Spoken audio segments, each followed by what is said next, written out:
Beautiful downtown Omaha, Nebraska. And tonight, the CHI Health Center is packed again as the 17th ranked Creighton Blue Jays are home to take on the red-hot Xavier Musketeers.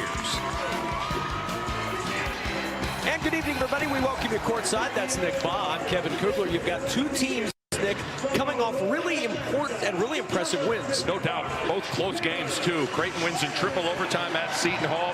Xavier wins on a last-second dunk from Dalen Swain, 92-91. And oftentimes, Kevin, the difference between good and great seasons are how you fare in those close games.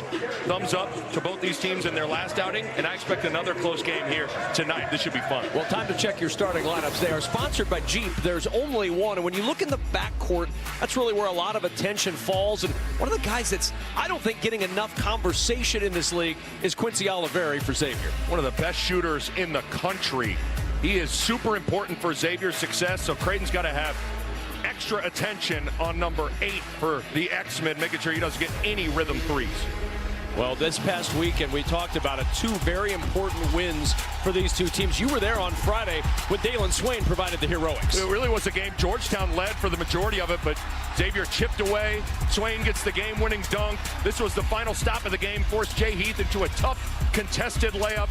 The high-scoring affair. And then for the Creighton Blue Jays, at one point, they faced a 9-point deficit in the second half. They rally. They get it to overtime, and it goes to not 1, but 2, but 3 overtimes. Trey Alexander, the hero, with some big shots. Kalkbrenner, that was one of his 7 blocks for the game. A huge bounce-back win for the Blue Jays on the road at the Hall. And it helped Creighton close that gap a little bit with Seton Hall. UConn at the top spot at 7-1. And Xavier, on the strength of this 3-game winning streak, hey, look, Sean Miller's team is right in the conversation. Yeah, and keep in mind, Xavier lost right at the buzzer to Villanova. Had a great shot right at the rim from Desmond Claude. Didn't get it to go down. But it really feels like Sean Miller's group is trending in the right direction. We said they've won 3 in a row, but they've really been playing well for the past 5 or 6 games. I love this backcourt for Xavier, and I know Sean Miller's going to coach them up. We were talking with Greg McDermott and Sean Miller as you look at the head coach of the Xavier Musketeers earlier today. And one of the things you said to Greg McDermott was, boy, Xavier's really playing good basketball. And he looked at you like, yeah, they're playing really good basketball. But they are. Yes. And it's, I guess, a surprise considering Sean Miller had to retool this entire time. Oliveri rebounded by Alexander.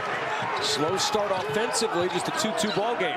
Shireman left alone. That's dangerous if you're Xavier. Well, we talk about Xavier's transition. Don't get it confused. Creighton can push it in there. Alexander. And find room against McKnight, none there. Ashworth. Dump down to Kalkbrenner. Beautiful find for the Creighton point. That's another recovering, stripping it free, getting the party started the other way for Swain. That's a big-time play defensively from Davion McKnight. It's a dangerous backcourt that Xavier's put together this year. Trout got a look at 3, and he cans it. Defense goes over it, and you kind of snake it back to the opposite side. That's a good read as Kalkbrenner was camped down in there to free himself up for a 3. He's found the range, especially of late.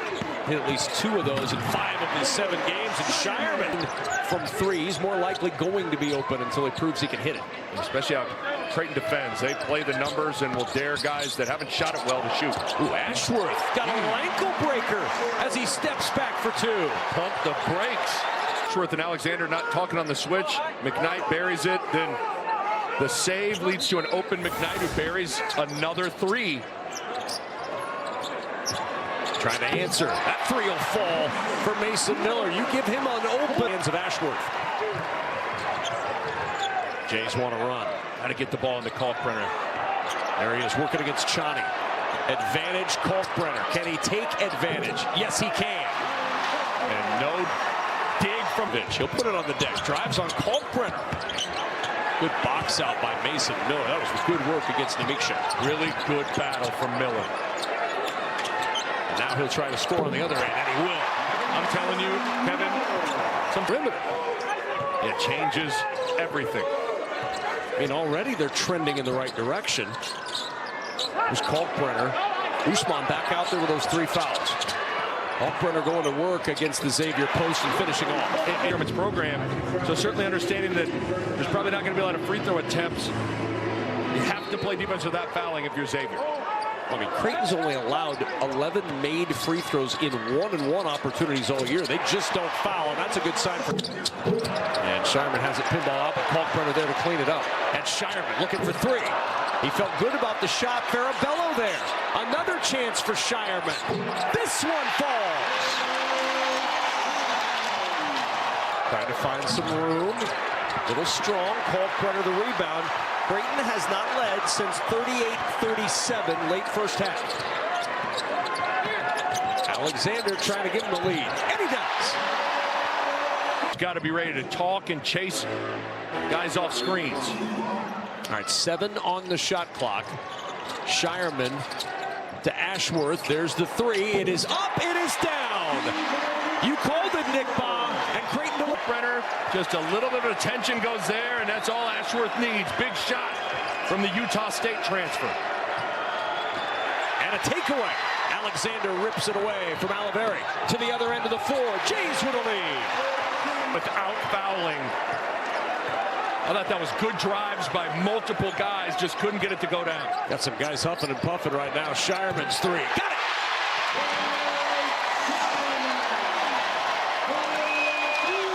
In this game. And now just a 2-point ball game. Shireman step back three. The answer.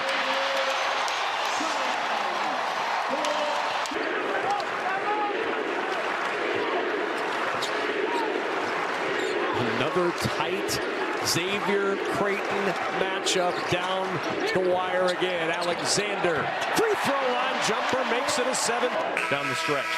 And the final in this one, Creighton rallies from a halftime deficit for the first time in a couple of years, and they get the 85-78 win. Blue Jays now 15-5, 6-3 in league play. Xavier falls to 10-9 and 4-4 in the Big East. For Nick Baugh and our entire FS1 crew, I'm Kevin Kugler saying so long for Omaha. Stick around after the break. It's Boise State and Fresno State.